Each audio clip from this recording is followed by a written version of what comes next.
नमस्कार दोस्तों, आज का जो हमारा वीडियो है ये ब्रेन की जो हमारी सीरीज़ चल रही थी उसका फाइनल पार्ट है। और इस पार्ट में हम बात करने वाले हैं सबकॉन्शियस माइंड और कॉन्शियस माइंड के बारे में, और साथ ही न्यूरोबिक्स के बारे में, यानी कि हमारी ब्रेन की एक्सरसाइज के बारे में। खैर, सबकॉन्शियस माइंड और कॉन्शियस माइंड के बारे में तो हमने पहले ही बात कर चुके हैं थिंक एंड ग्रो रिच के पार्ट 1 में। चाहे तो आप उस वीडियो को यहाँ देख सकते हैं, लेकिन आज फिर से थोड़ा सा डीपली देखेंगे और थोड़ा समझेंगे। और आज की जिस वीडियो को बनाने का केवल और केवल यही उद्देश्य है कि हमारे जो पहले के जो पार्ट 1, पार्ट 2, पार्ट 3 जो थे, उनमें ज़्यादातर जो प्रॉब्लम थी वो हमारे मोबाइल से रिलेटेड थी। तो आपको इस मोबाइल को सेकेंडरी रखने का सॉल्यूशन मिल जाएगा, और साथ ही न्यूरोबिक्स जो हमारी ब्रेन की ग्रोथ के लिए बहुत ज़्यादा ज़रूरी होता है, ये भी आप समझ जाएंगे। तो लास्ट तक देखिएगा, खैर आपको मज़ा आएगा बहुत ज़्यादा। तो चलिए शुरू करते हैं आज के इस वीडियो को। मैं हूं तुषार पारधी और आप देख रहे हैं विजनरी थिंकिंग।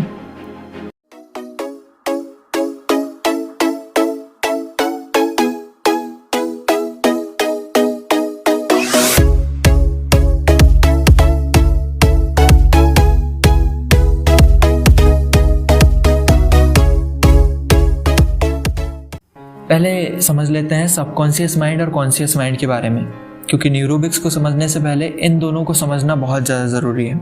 फिर बात करेंगे न्यूरोबिक्स के बारे में। सबकॉन्शियस माइंड और कॉन्शियस माइंड, हमारी बॉडी में जितनी भी क्रियाएं होती हैं उन पर कंट्रोल करना कॉन्शियस माइंड और सबकॉन्शियस माइंड के पास होता है। यानी कि जितनी भी क्रियाएं जो होती हैं वो सबकॉन्शियस माइंड और कॉन्शियस माइंड के द्वारा कंट्रोल की जाती हैं। जैसे कि हमारे दिल की धड़कनों पर कंट्रोल करना, हमारे बॉडी के टेम्परेचर के ऊपर कंट्रोल करना, हमारी आँखों के झपकने के ऊपर कंट्रोल करना, हमारी सांस के ऊपर कंट्रोल करना, ये सब जो काम होते हैं वो हमारे सबकॉन्शियस माइंड के द्वारा देखे जाते हैं। मान के चलो एक आध दिन आपका सबकॉन्शियस माइंड काम नहीं कर रहा है तो आपकी दिल की धड़कन ही नहीं चलेंगी, आप सांस नहीं ले पाएंगे, आपकी बॉडी का टेम्परेचर या तो हाई हो जाएगा या तो एकदम लो हो जाएगा, यानी कि आप परलोक सिधार जाएंगे। या फिर दूसरी यदि तरफ देखा जाए तो लिखना, पढ़ना, पेन उठाना, वापस रखना, पोछा लगाना, झाड़ू लगाना, ये जो सब काम होते हैं डेली लाइफ में जो किए जाते हैं, वो सब जो काम होते हैं वो कॉन्शियस माइंड के द्वारा देखे जाते हैं। अब आप ये मत समझ लेना कि ये दोनों जो हैं वो अलग अलग माइंड हैं। हम इसको ऐसा कह सकते हैं कि एक ही माइंड में होने वाली दो अलग अलग गतिविधियाँ हैं। अब ये जो सबकॉन्शियस माइंड है, इसके बारे में एक और विचित्र बात है कि इसको हम जो भी बोलते हैं वो इसे सच मान लेता है। यानी कि जैसे कि हमने इसको बोला कि मैं गधा हूँ, तो ये मान लेगा या फिर इसे अप्लाई करने की कोशिश करेगा कि तुम गधे हो। या फिर हमने ये बोल दिया कि मैं गरीब हूँ, तो ये हमको गरीब बनाने की कोशिश करेगा। या फिर हमने ये बोल दिए कि मैं अमीर हूँ, तो ये हमको अमीर बनाने की कोशिश करेगा।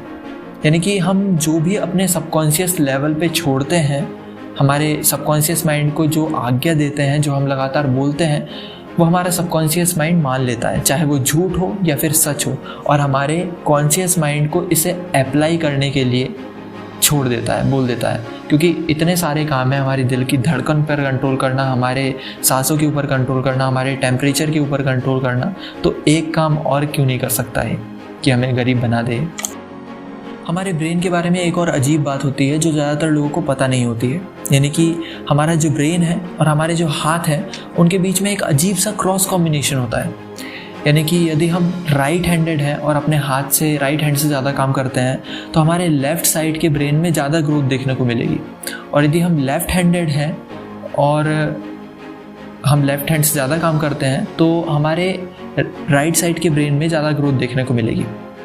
इसलिए हमारे जो विश्व में 80% जो जनसंख्या है उनका लेफ़्ट साइड का ब्रेन ज़्यादा काम करता है, क्योंकि ज़्यादातर जो लोग होते हैं वो राइट हैंडेड होते हैं। इसका मतलब ये है कि यदि आप दोनों हाथ से लिखना शुरू कर दें तो किस्मत चमक सकती है, आपके दोनों साइड के ब्रेन काम करने लग जाएंगे अच्छी तरीके से।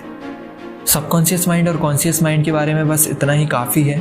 अब बात करते हैं हम न्यूरोबिक्स के बारे में, यानी कि ब्रेन की एक्सरसाइज के बारे में, ब्रेन का योगासन। कुछ लोगों का मानना ये हो सकता है कि हमारी ब्रेन की ग्रोथ के लिए मेडिटेशन, अच्छी डाइट, अच्छी स्लिप या फिर सनलाइट या फिर म्यूज़िक सुनना, ये सब चीज़ें बहुत ज़्यादा ज़रूरी होती हैं। हाँ बिल्कुल, ये सब चीज़ें भी बहुत ज़्यादा ज़रूरी होती हैं, हमारी ब्रेन की ग्रोथ के लिए, या फिर मैं कहूँ कि हमारे ब्रेन को रिचार्ज करने के लिए, रीसेट करने के लिए, या फिर हमारे ब्रेन को पोषण देने के लिए। लेकिन इसके साथ साथ एक और चीज़ है जो है न्यूरोबिक्स, जो भी हमारे ब्रेन के लिए बहुत ज़्यादा इम्पॉर्टेंट है। हमारे ब्रेन को एक्टिव रखने के लिए न्यूरोबिक्स ज़रूरी होता है, नहीं तो जंग लग जाएगा। कुछ मनोवैज्ञानिकों का मानना ये है कि ये बहुत सिंपल तरीका है, जैसे कि अपनी आँखों पर पट्टी बांध करके अपने रूम में घूमना, चीज़ों को परखना कि कौन कौन सी चीज़ रखी हुई है यहाँ पर, और अपने उल्टे हाथ से लिखने की कोशिश करना। मैंने पहले ही कहा था हमारे हाथों और ब्रेन के बीच में क्रॉस कॉम्बिनेशन है, वही आपको यहाँ देखने को मिल जाएगा। यदि आप अपने राइट या फिर लेफ़्ट हैंड से लिखते हैं तो आपके राइट या फिर लेफ़्ट ब्रेन की ग्रोथ देखने को मिलेगी। और उल्टी गिनती पढ़ना, उल्टे हाथ से जितने भी काम हो सकते हैं उतने करने की कोशिश करना, और उल्टा चलना, आँख बंद करके चलना। खैर रोड में मत निकल जाना आँख बंद करके, नहीं तो पता चले एक हाथ गाड़ी से ठुक जाओ आप। और दिन में जो भी घटनाएं हुई हैं उनको याद करना, फिर से रिकॉल करना, कुछ नई हॉबी सीखना, एक नई भाषा सीखना। बहुत आसान तरीका है न्यूरोबिक्स करने का, लेकिन यदि कंसिस्टेंसी नहीं है तो ये बहुत कठिन हो जाता है। न्यूरोबिक्स में जितनी ज़्यादा प्रैक्टिस होगी उतनी ही ज़्यादा ब्रेन की ग्रोथ देखी जाएगी। यदि आप प्रैक्टिस नहीं करेंगे तो ब्रेन की ग्रोथ देखने को मिलेगी नहीं। और प्रैक्टिस के साथ साथ कंसिस्टेंसी भी बहुत ज़्यादा ज़रूरी होती है, यानी कि न्यूरोबिक्स को करने के लिए कंसिस्टेंसी बहुत ज़्यादा ज़रूरी है। बहुत इम्पॉर्टेंट चीज़ है कि आप लगातार करते रहें इसको, नहीं तो फिर से वही होगा कि आपके दिमाग में फिर से जंग लगना शुरू हो जाएगा। और बोलने में तो हर चीज़ आसान होती है, लेकिन जब उसे करते हैं तो बहुत ज़्यादा कठिन लगने लगती है। और अंत में बस इतना ही कहना चाहूँगा कि आप तो कर ही रहे हैं, मैं भी साथ में करूँगा, देखते हैं क्या होता है।